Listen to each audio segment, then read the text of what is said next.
Cool. Welcome to Writing Essays That Wow. I am Justin Taylor, the founder of Wow College Essay and Admissions. And this is my favorite webinar to give. I give it only a couple of times a year. Each time I do is a little different. And in this version, we're going to dive into a little bit more of how we bring in our character and communicate that more in our essays. First, I just want to take a moment to introduce myself. I am a writer. I work on my own writing projects outside of my admissions business.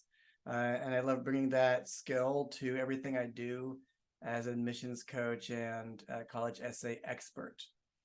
And a lot of that includes, script writing and other kinds of writing. All right, well, that's enough about me. Let's go back to this wonderful content that we're here to learn. So first things off, that's enough there. Let's get the agenda. We're going to learn about admissions officers and how they think. We're going to take a look at those qualities I mentioned. The six, I think there are 6 top qualities that schools look for in an application. We'll then, of course, take a look at what makes a great college essay. We'll take a look at 2 essay structures. You can brainstorm your draft right here in the session, in the webinar. And of course, there's going to be space for your questions. If you do have those, you can feel free to raise your hand anytime, and I can stop and talk to you. Or if you want, you can go down to the panel and click on Q&A. And you can throw a question in there or into the chat. Either way, I am good. All right, so let's go into it. So admissions officers, who are these folks? Are they real? Do they exist? And how do they think? Yes, they are very real. So this is a quote from a guy I'm calling David. That's not his real name. I don't share the real names so that these folks don't feel solicited too much by anybody watching. This is what David has to say about admitting students at his Ivy League school, which is Cornell.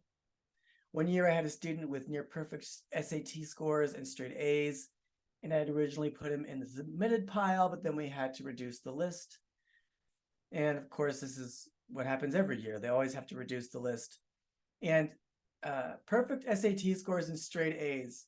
This is a very, very common thing in the higher level schools, that the students have that kind of credential. It is not news. It's not like, oh, wow, look at that great SAT score and that great set of grades. At that level of school, it's almost everybody that's competing, that is competitive, has credentials like this. And it's like the first threshold in admissions to have that kind of numbers.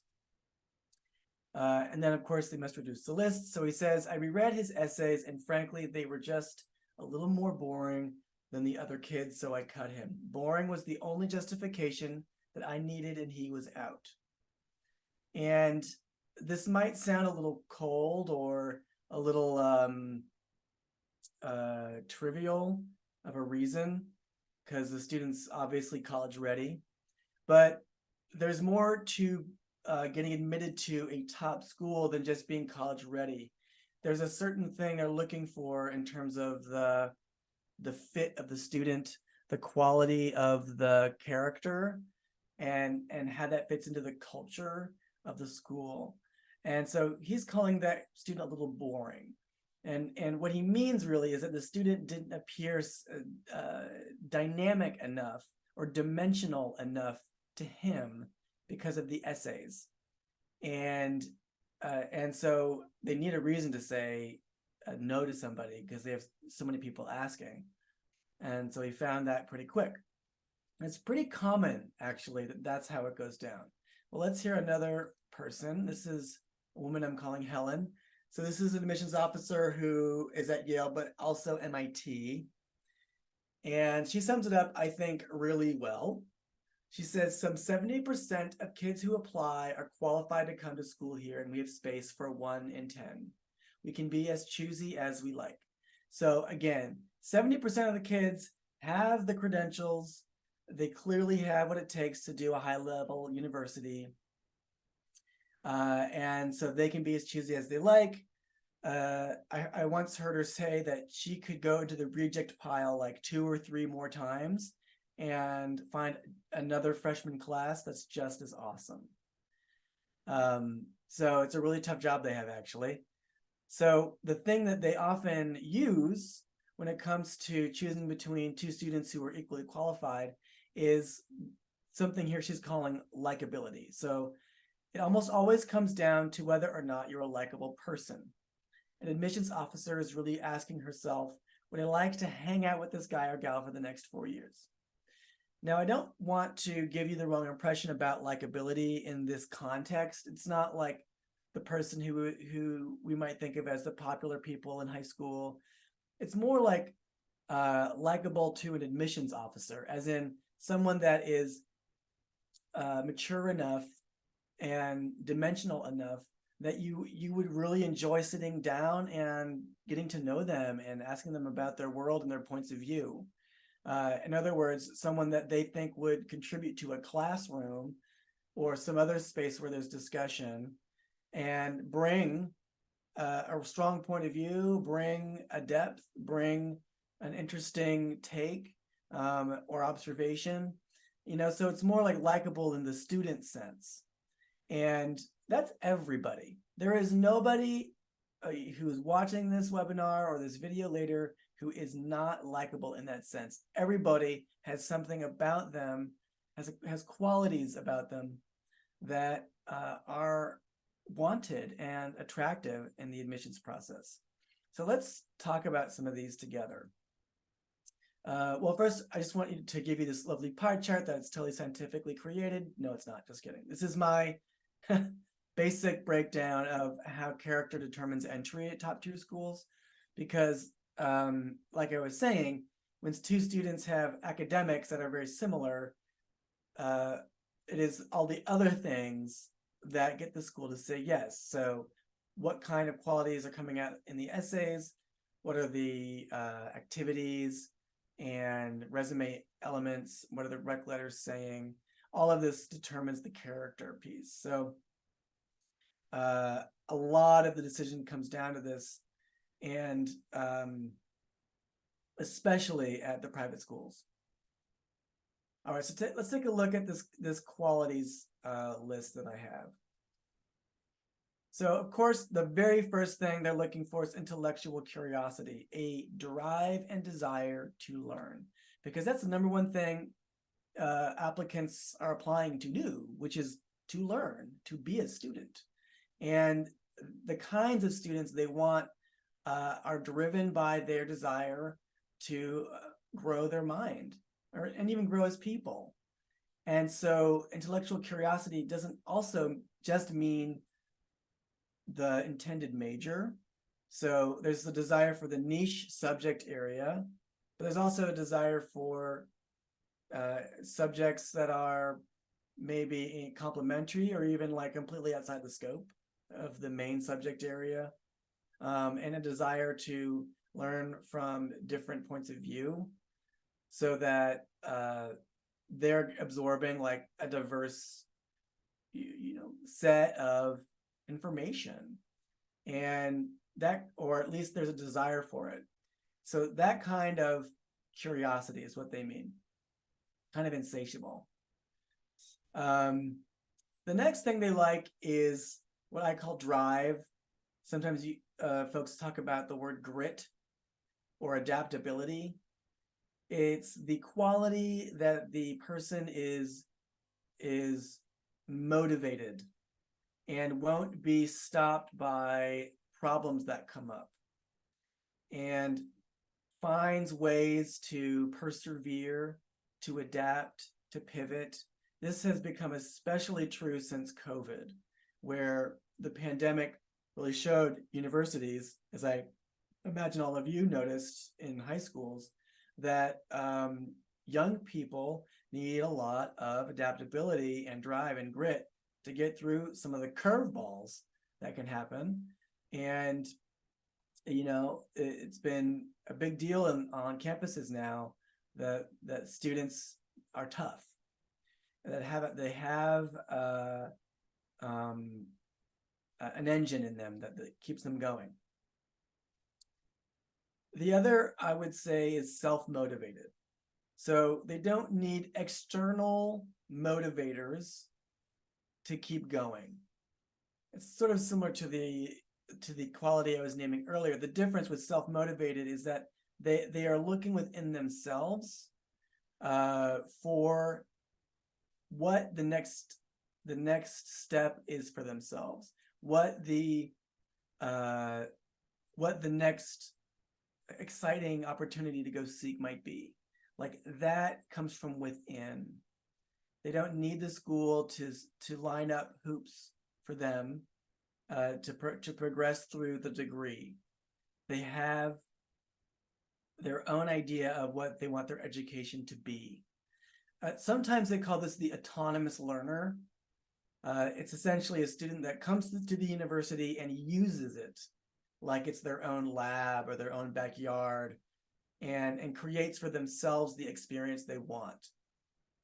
Goes and makes relationships with the professors they want, and seeks out the guidance and support and coursework and internships, etc., that they want. These kinds of students end up becoming really fantastic alumni. They tend to be the leaders and innovators, and end up becoming very identified with the university because they used it so much and it shaped them so much. The other is they really want a student with a point of view, meaning that the student just doesn't show up like a blank slate, ready to be molded by the university. They come with not just an idea of what they want to learn, but their take on what is of a value to them, their take on what is of value in their personal life, but also in terms of the greater context that they're in, what's good for me, what's good for others, and also like a point of view shaped by unique experiences.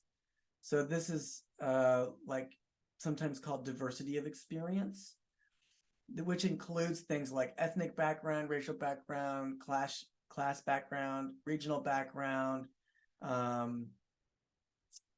cultural, religious, etc.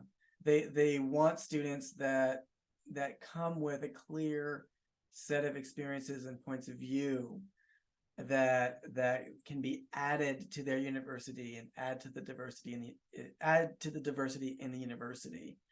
And like I've been saying, the essays are an extraordinary space to share this.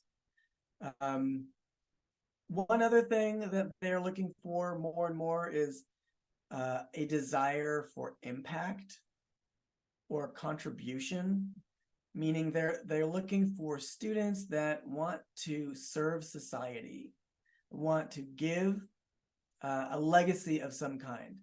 Now, that might sound like a tall order for a very young person, a 17-year-old that's thinking about their legacy. It might sound a little far-fetched. However, everybody has a group they want to help, has a place or a community they want to help, or an area of a pain point in the world, a big hairy problem, I call it, that they want to help change. And schools really want to hear about this in the application. The last thing I would call ethical regard. This has to do with a little bit with point of view. It's essentially they're looking for students that have a sense of right and wrong, that have a sense of their impact on others, that have a humility.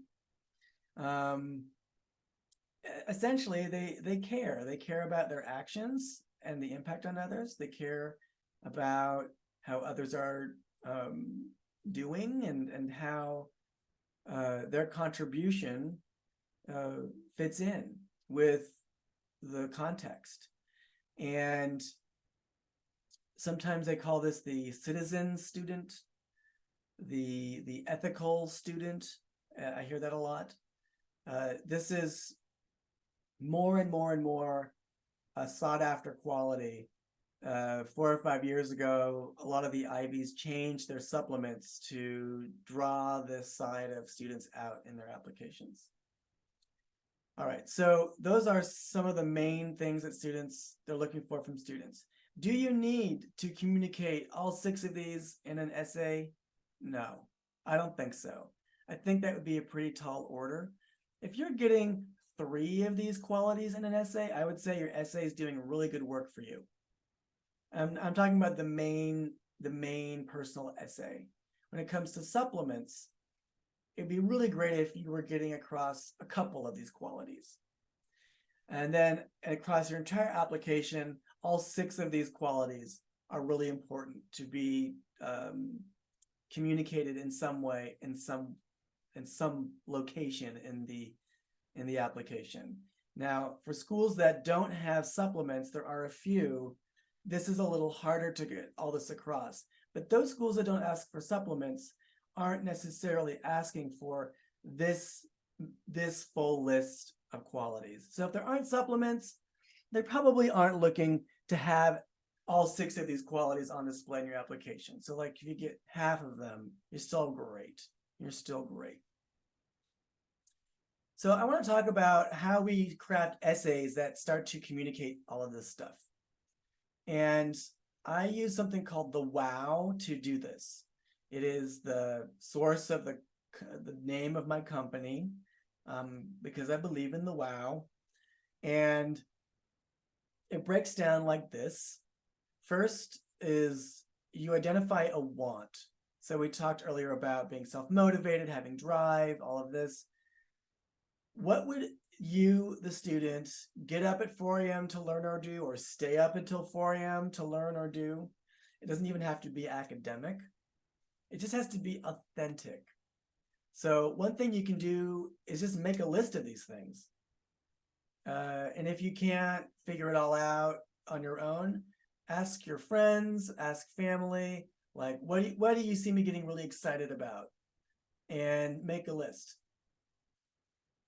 Something on there could be a really great topic for an essay. Not necessarily, but it could be. The next is the O in WOW, which has to do with original stories and original voice. So one way to communicate these qualities that I had mentioned earlier is through narrative. And narrative doesn't necessarily mean like telling a story they want to hear. It means telling a story that is original and authentic to you. Because if we're trying to please the admissions officers with what we think they want, we will probably end up writing something that sounds very similar to other students, and we will be forgotten. So that's the opposite, right? The opposite of what we want. We want to connect, and narrative is the best way to do that, I found. And so one way to get a very original story is to look at those passions again, those things you would stay up till 4 a.m. doing, and look for an original story within that list and map out that story. See if it could be a cool structure for an essay. The other thing that comes across when we're telling an original story is our voice. Our voice really matters in these applications. They listen for it. It's one of the things that helps them determine that self-motivation piece, that point of view piece. The voice of the student is clear. And the last W here, it has to do with sharing your wisdom, sharing your thinking. And essays are not just narratives. They're a space to reflect. And so I like to offer, when I'm working with people, exercises to help students generate sophisticated or deeper reflections about their experiences that get woven into the essays. And we're going to talk a little bit about that and some of the essay structures that I want to talk to you about in this webinar. So altogether, that's the wow, the personal want, the original story about it, and the wisdom that you share in the essay about that story or within that story. You put that together, you're gonna have a wow essay. All right, so I mentioned essay structures. I'm going to talk about 2 essay structures today. These are the most useful structures, the most common structures. And so if you have these 2, you are very well equipped to write something great. The first is called a challenge essay. One way to think of this is a hero's journey. So an important journey of learning that changed you or changed the hero. This is a journey where you might be challenged, and this challenge changes you. That's why they call it the challenge essay. When most people think of the college essay, this is usually what they think of. And it is appropriate for certain students. So I'm going to talk about for whom this structure might work. It's excellent for showing resourcefulness, grit, thoughtfulness, empathy, and again, that desire to grow and learn. So if you're doing a challenge story around something you really love learning, like I'm super duper into horseback riding, and I would give anything to get to my, the nearest horse barn, but I'm only 15 years old and I have a learner's permit, and I don't have an adult to drive me there. So I raise enough money to buy myself a moped to get to the horse barn. That would be a story, a challenge story. And that little story I just told had a little bit of resourcefulness and self-motivation. So great for students who are strong storytellers. And also I'd say great for students who have a strong sense of what they want to study or do in college.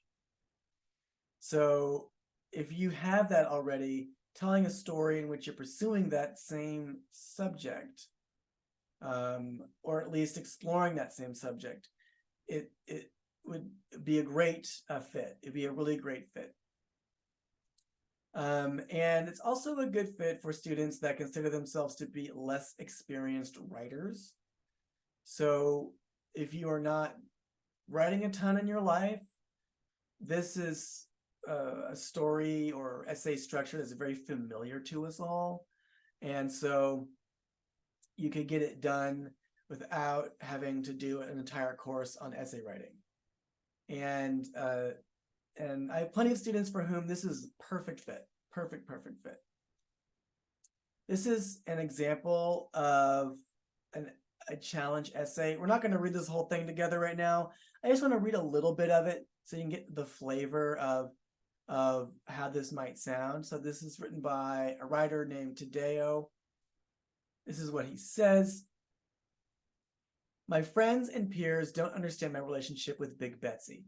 This is mainly due to the fact that Big Betsy is far older, louder, and larger than what is considered, quote, normal at my school.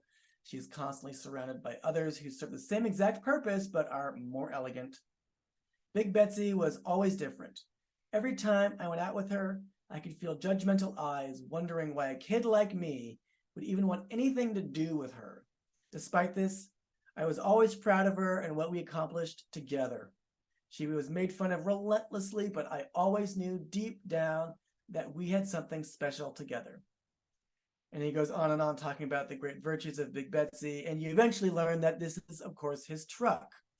And it becomes an essay about having this truck that really stands out, and how he grows through his discomfort with not fitting in. He's also a student of color, which is in the minority at his high school, and so this truck becomes kind of an analogy or metaphor for that journey too. I will send a link to this essay so you can see for yourselves if you want. how he writes it. It's got a lot of humor in it. It's got a great voice. This is an excellent college essay. So let's talk about the elements of his challenge essay. The first has to do with the passion, which is this beautiful truck, Betsy.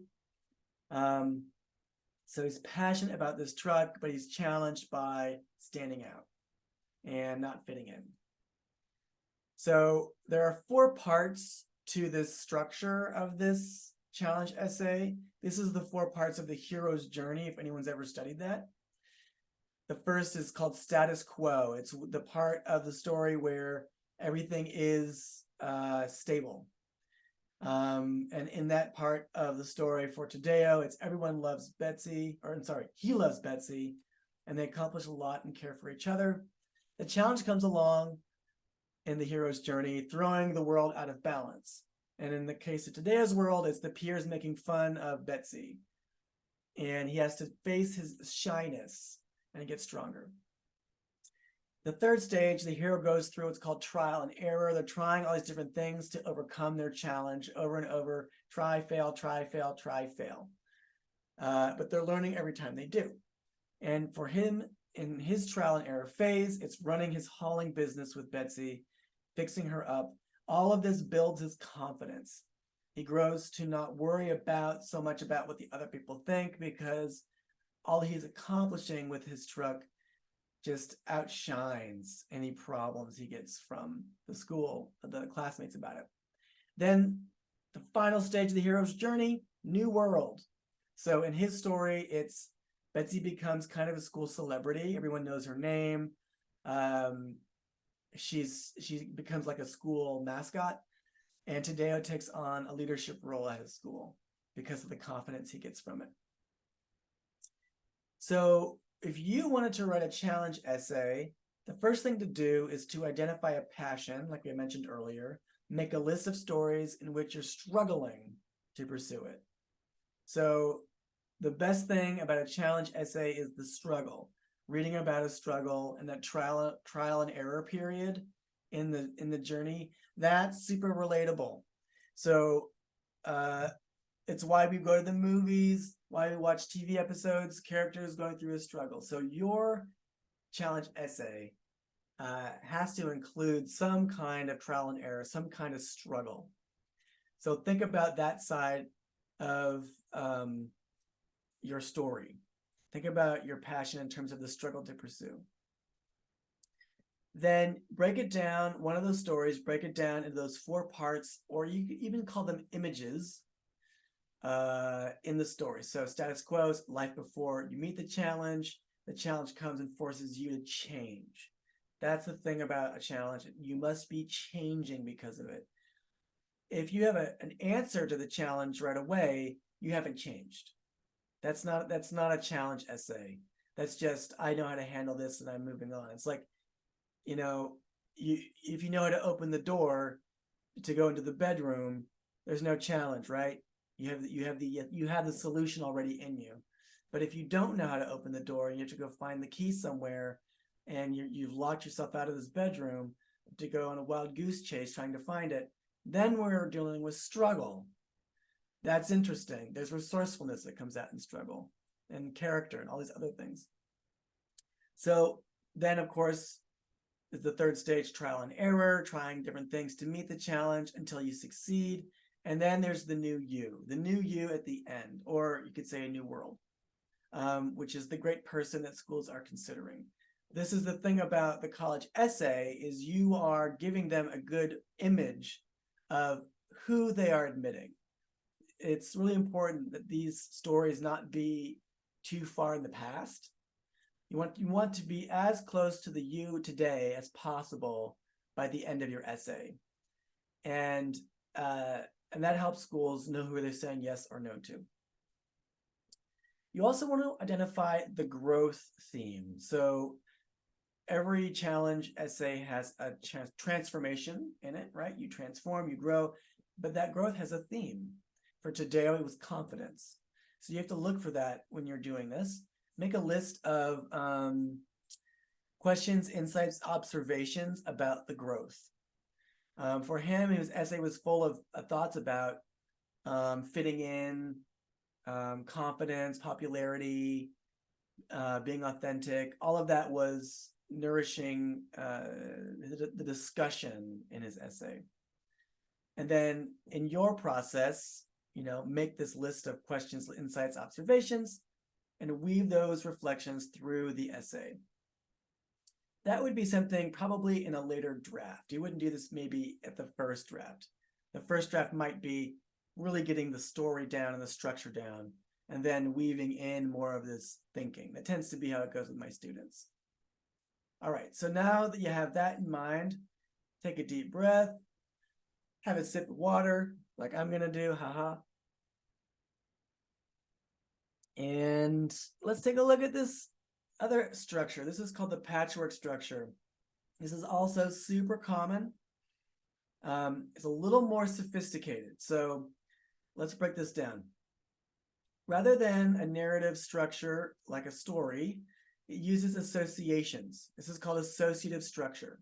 Associations or riffs are pivots that you make when you're talking about a subject or object.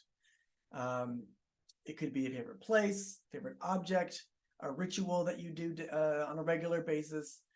This forms the overall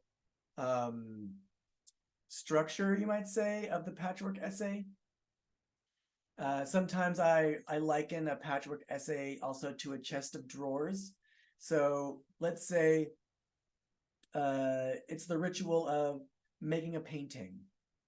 So the description of making the painting from A to Z is what moves the reader through the content. It becomes the structure of the essay. And at every turn in the development of the painting, there's an association to something that is not the painting. In the case of college essays, it would be something about the writer or the student or you that is in relationship with that moment in the painting process. So maybe the first step is choosing a subject, and that subject for this painting happens to be a tree, which makes the student think about their environmental advocacy work. And then the next is doing the underpainting and doing the sketch and finding the proportions, and that makes the student think a lot about their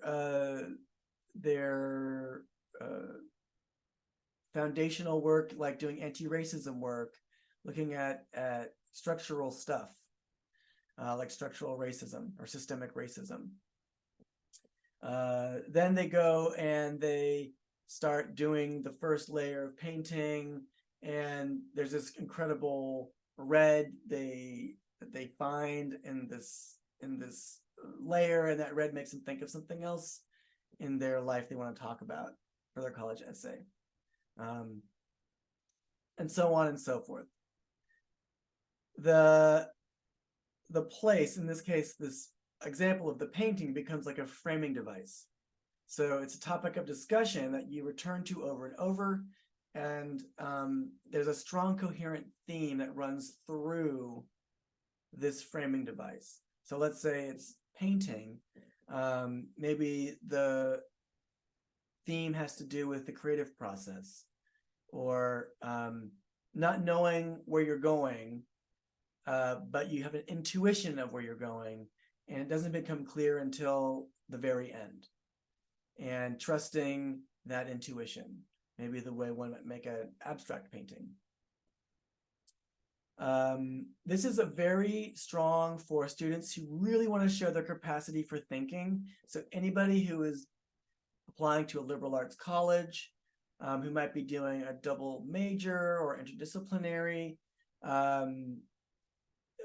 or any major where strong thinking is really needed, like an English major, anything social sciences, anything humanities. This is really great. It's also important that the student be a stronger writer. I find that students that are less experienced writers don't do so well with this patchwork essay structure. It's a little too complicated. But for students who do have some writing chops and some writing experience, this can be a really strong way to go, and this can be very, very effective in admissions process. I've seen it many times. This is a very famous patchwork essay, the Costco essay. You might have heard of it. It is written by this woman, Brittany, several years ago, and she wrote about shopping at Costco, and it ended up getting her into all these schools you see in her picture. I'm going to read a little bit of this for us, just so we have it, you know, in our consciousness, is the flavor of it, and I'll break it down for you in a second. Managing to break free from my mother's grasp, I charged. With arms flailing and chubby legs fluttering beneath me, I was the ferocious 2-year-old rampaging through Costco on a Saturday morning. My mother's eyes widened in horror as I jettisoned my churro. The cinnamon sugar rocket gracefully sliced its way through the air while I continued my spree. I sprinted through the aisles, looking up in awe at the massive bulk products that towered over me. Overcome with wonder, I wanted to touch and taste, to stick my head into industrial-sized freezers, to explore every crevice. As I was a conquistador, but rather than searching for the land of El Dorado, I scoured aisles for free samples. Before inevitably being whisked away into a shopping cart, I scaled a mountain of plush toys and surveyed the expanse that lay before me, the kingdom of Costco. And she goes on this way in this humorous voice, describing the ritual of shopping at Costco. And in this later paragraph, you can really see the associative thing happening. It's a top paragraph in the second page here. While enjoying an obligatory hot dog, I did not find myself thinking about the all-beef goodness that Costco boasted. I instead considered finitudes and infinitudes, unimagined uses for tubs of sour cream, the projectile motion of said tub when launched from an 80-foot shelf, or maybe when pushed from a speedy cart by a scrawny 17-year-old. I contemplated the philosophical. If there exists a 33-ounce jar of Nutella, do we really have free will? And she goes on and on like this. Again, very humorous, great voice, and great display of intelligence. She did super well, obviously, with this essay. So she picked a favorite place/ritual, which was shopping at Costco, and that made her framing device, which was the many trips to Costco from childhood to today. The main theme of this was her intense desire to know, the insatiable curiosity. Again, a great quality when you're applying to college. And she did all kinds of associations here. As a child, Costco gives birth to her curiosity, and she falls in love with questions. So everything is questioning. And then as a teenager, it's that passage I just read, questions about physics, like the velocity of carts, and history. She later holds a hickory smoked ham and asks, does old hickory Andrew Jackson really deserve a place in, you know, the pantheon of great presidents, and so on. If you are interested in this structure, here's a quick way to get started with it. The first, of course, is to identify an object or place or ritual that you love, and then just write all the stories you can think of about this place. And then pick one and use it as your framing device. Now, Brittany used several stories. She used, you know, the ritual of shopping from youth until she was applying. So you could do that too. You could, if you were doing a place, you could do a journey, like a time capsule, like that place through time, that place, many moments in time. And anyway, that place or object or ritual is returned to again and again as a discussion of the topic of discussion. Really important is to identify a theme to your relationship with this place, object, or ritual. You want to make a list of questions, insights, observations about this theme. So again, for Brittany, it was insatiable curiosity. So everything she wrote was a demonstration, a display, or an interrogation of this insatiable curiosity. So do the same thing with whatever theme you find in your framing device, or if you'd like to say your you know, the patch, the blanket that makes the patchworks have a home. In each step in this framing story, you want to associate to different stories and thematic questions from your list. and then you come back to the framing story again and again. Let's see how Brittany did this. Oh no, we already saw this. Repeating a little bit. The other important thing you can do to get content for any of these essay structures is to use my college essay starter. So this is something I do with all my students. You basically make top 10 lists about passions, rituals, places, objects, challenges, and you dig really deep to get to the weird, idiosyncratic stuff, the stuff that no one else can write about. That's the gold. That's the stuff that lots of colleges sort of perk up when they read. This exercise, the college essay starter, is not just good for finding content for a patchwork essay or a challenge essay or another kind of essay. It's also great for the smaller essays in the application called supplements, which we're going to talk about on Thursday. This is really helpful for interviews. So when you're doing college, or if you're doing college interviews, you can look at this list for important content. I highly recommend, you can go to my website and get this essay starter and fill it out. And if you want to have me go over it with you and look at it for essays topics, happy to do so free of charge. I give everybody a free 30 minutes. And so if that's you, please jump into my schedule and let's huddle and take a look at what you got. All right, so that's what those top 10 lists cover. Now I want to talk about choosing a topic. So there's going to be a lot of opinions about what makes a great essay and college essay topic. The essay starter I give you, or that if you use, has designed in it guidance, prompts to bring out, I think, the stuff that you ought to be looking at. The stuff that is weirder, nerdier, lingers more in the mind of the college admissions officer. And I highly recommend focusing on those things. There are a few things that don't do very well. Because they're very, very commonly used in the college essay. Or the student isn't mature enough to talk about them in a way that is original. So there's the 3Ds, the famous 3Ds: death, divorce, depression. These are, of course, major events in anybody's life, and they are definitely worthy of being written about, talked about. These are eternal subjects. However, most high school students just don't seem to have enough of a point of view on these experiences to talk about them in a way that schools find memorable, or in a way that communicates those really important character qualities. It becomes too eclipsed by the lack of point of view. So the other things that are pretty common but don't do a great job are talking about the big game.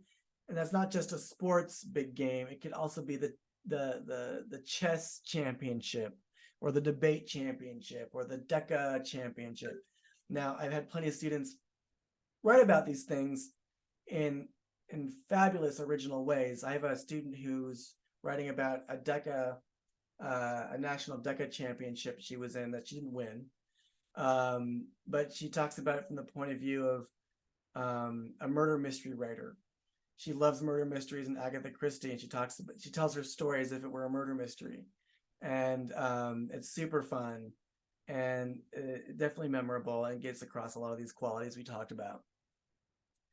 Intellectual curiosity, drive, adaptability, a lot of things like this. Service trips and vacations also, I find, tend not to work out so well, because these are experiences the student does not initiate. They are looking for the self-motivated, the folks that go out and bring challenges into their lives. They go out and seek challenges and seek experiences that grow them and broaden them. Of course, a service trip, a vacation can do that for you, but when you are not the one initiating, it's the parents or the school or the community center or the church, it doesn't read as autonomous, mature person. It reads as someone that needs to have the hoops set up, and those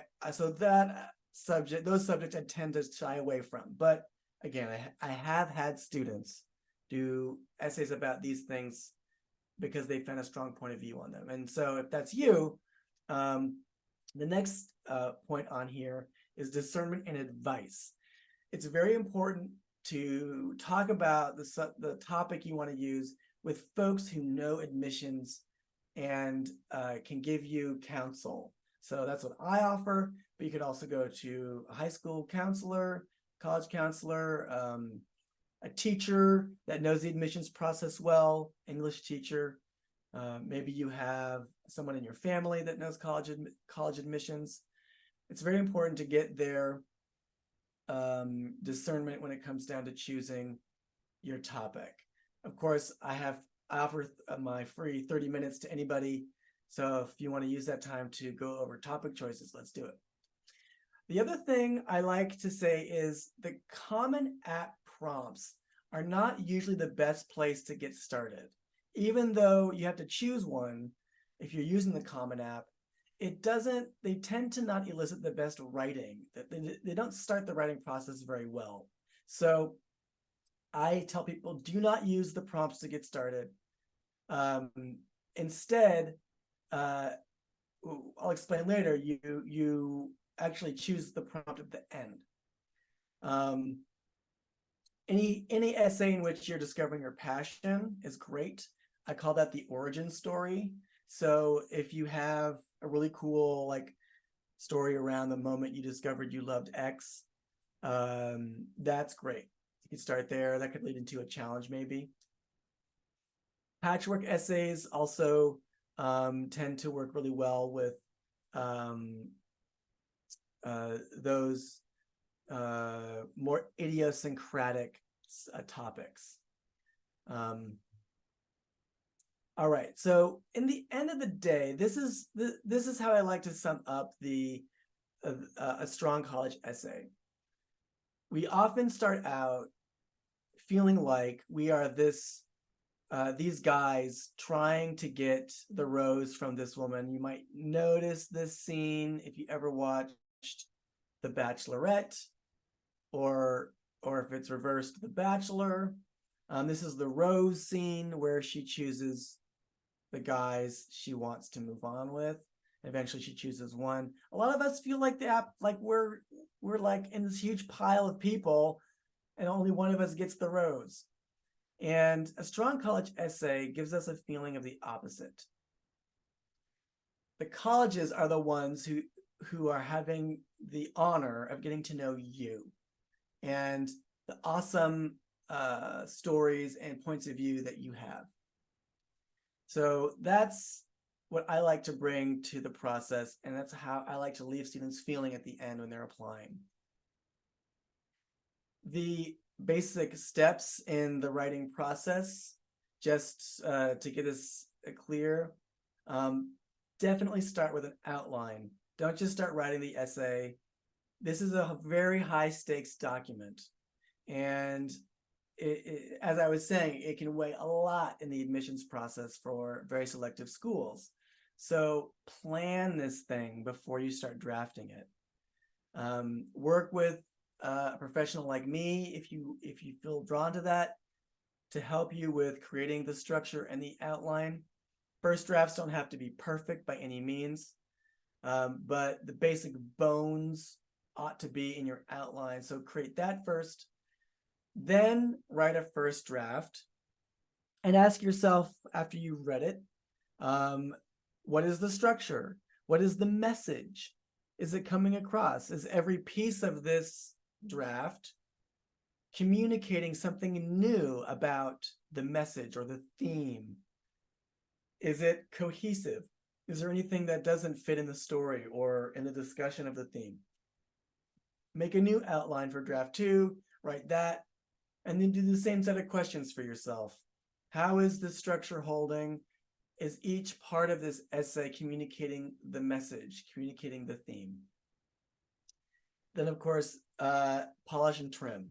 I really encourage everybody to not worry about word count when you're doing the Common App essay. It's very, very constricting and can really stifle creativity. And I know that can sound a little scary to just let it go, but it is so much easier to edit things down than it is to find strong content. Strong content really matters. So if you write something that's like way over word count, it's truly okay. I do recommend that you work with an adult when you're doing the editing. It's not a skill most teenagers learn.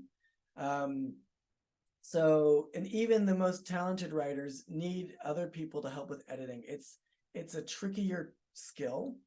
And so work with an adult, it can go a lot faster. Then share your final draft with other people who are in the know, like I was saying. English teachers, college counselors, experienced family members who know college applying and admissions. Have them read it and ask them, what's your take on it? How do I come across in this? Do these qualities I'm looking for come across? Does the message come across? All of that. It really does take a little bit of like a committee, I think, for a really strong essay to happen. And then at the very end, go back to the Common App, look at the 8 prompts and see which one fits your essay. If none of them fit, there's always the 8th one, which is create your own prompt and let your essay be a response to that. Get started now. If you have not started, it is truly time. And if you are here, you probably are started, so good for you. A little bit about what I do. So again, I have the essay starter that you saw earlier in the webinar. There's a free 30-minute topic consultation with me. You can just email me and I'll get you in my schedule. I also have one-on-one essay coaching and application writing programs. We can work on just a main statement. We can work on all the statements for one school, or a little bit of this and that. I have packages that fit all different kinds of budgets, and this can definitely reduce the stress, especially for parents who have a lot of often a lot of stress around this. And then I'm offering a little discount for anybody who signs up for an unlimited package with me. That's good until September 20th. So that's 10% off an unlimited package, which means that I'm helping you with all of the pieces of the application for one school or multiple number of schools, with an unlimited number of sessions, unlimited number of drafts, all of that kind of thing. Very popular with a lot of my clients. All right, so now let's jump to your questions. And I see one in the Q&A. What is my email? So I think while I'm answering this live now, it is right there on your screen. Justin@wowcollegeessay.com. And you can also text me if you'd rather get chatting that way. This is my professional number, 929-244-9719. All right. Will the recording be available? Yes, the recording will totally be available. I'll be emailing everybody who attended the recording, and you can see the first part of this workshop. And no worries to anybody who showed up late. No problemo. And let's see, anything in the chat? No. One question that I had recently was how to use ChatGPT in the essay process. And I would say it's very early in the development of ChatGPT and AI, but there are some ways to use it that I find okay. You could use it to help you edit down a paragraph. You wanted to see how ChatGPT would do it.